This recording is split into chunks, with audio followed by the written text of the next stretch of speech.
The scales of justice and the bonds of truth. The air in the courtroom was heavy with the scent of old wood and the silent echoes of many disputes.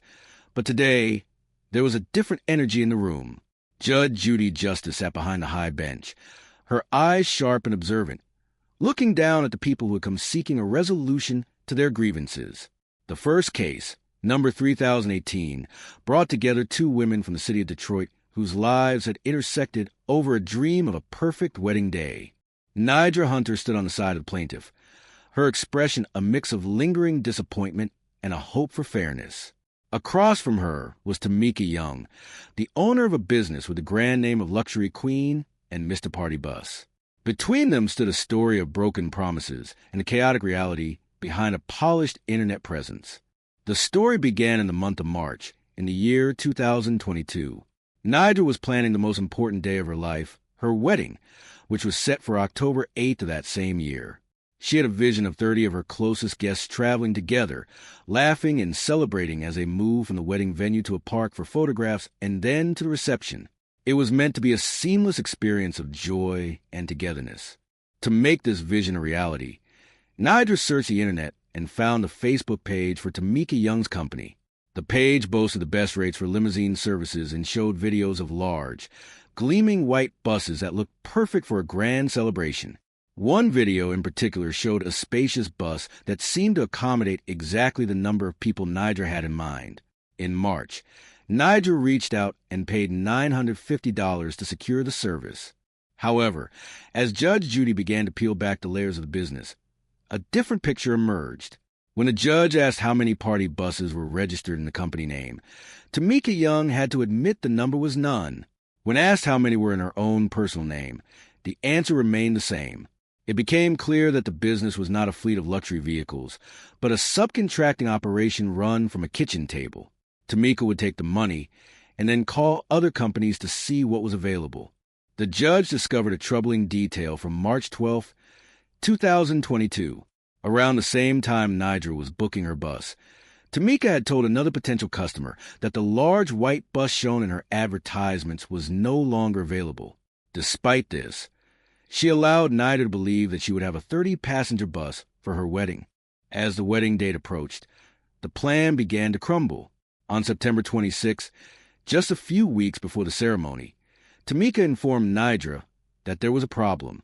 She claimed the bus had been in an accident or was experiencing mechanical difficulties.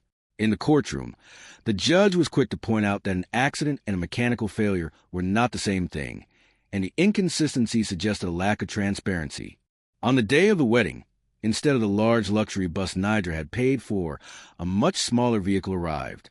To make matters worse, the driver was Tamika's nephew, Antoine, a 20-year-old young man who did not possess a commercial driver license at the time. He arrived late, claiming he could not find the hotel, despite being a resident of the same city. Nidra and her guests tried to make the best of the situation. It was her wedding day, after all, and she was determined to be happy. She stood in the courtroom with her husband by her side, and when the judge asked if they were happy, she said yes, but the frustration remained. The smaller bus meant that the wedding party was cramped, and some guests could not even participate in the group travel. The judge concluded that this was a clear case of a bait and switch. Tamika had promised a service she did not have and substituted it with something inferior at the last minute. The judgment was made in favor of Nidra Hunter for the full amount of $950.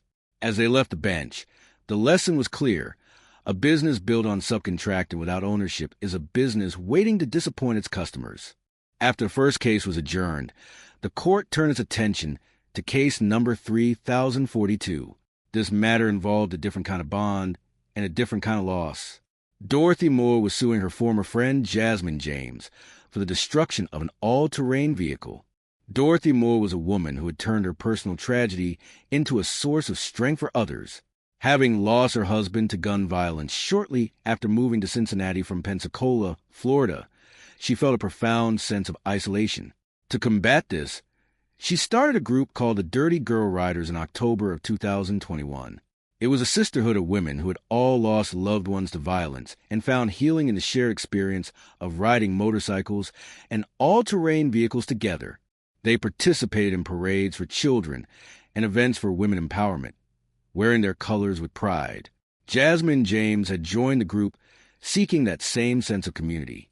When Jasmine's own vehicle was damaged, Dorothy, in the spirit of sisterhood, allowed her to borrow an all-terrain vehicle that belonged to Dorothy's 19-year-old son.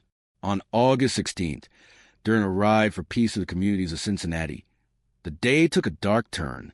The group was riding down Reading Road in a disciplined line. Dorothy was leading the pack when she witnessed something terrifying in her rear-view mirror. Jasmine, who was riding the borrowed vehicle, appeared to lose control. She made a turn that was not part of the planned route and crashed violently into a pole. The impact was devastating. The all-terrain vehicle, which Dorothy had purchased for $2,279 only a few months prior, was completely destroyed. But the physical damage to the machine was secondary to the fear for Jasmine's life. Dorothy and the other sisters rushed to the scene, thinking their friend had been killed. In the chaos of the accident, a troubling discovery was made. As Jasmine lay on the ground, several small liquor bottles fell from her clothing.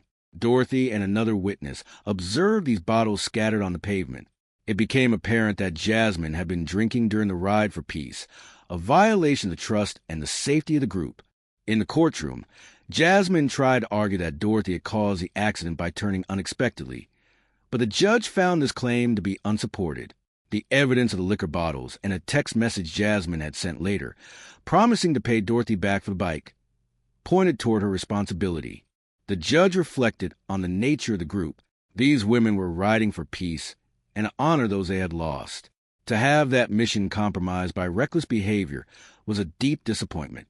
The judge ruled in favor of Dorothy Moore for the full price of the vehicle, $2,279. As the proceedings came to a close, the courtroom fell silent once more. Both cases had revealed the importance of accountability, whether in the world of business or within the circles of friendship.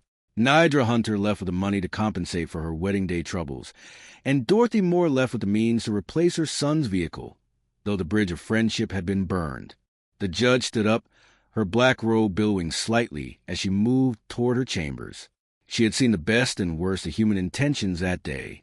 She had seen the resilience of a bride and the strength of a widow, and she had ensured that, in the eyes of the law, justice was served.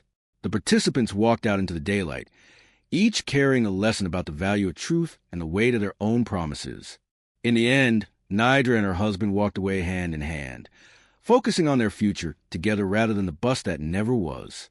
Dorothy Moore returned to her sisters, the Dirty Girl Riders, ready to continue their mission of peace and empowerment, riding forward with a renewed commitment to the bonds that truly matter. The echoes of the day's judgments remain in the room, a reminder that while things can be replaced and money can be refunded, integrity is the most valuable asset of all.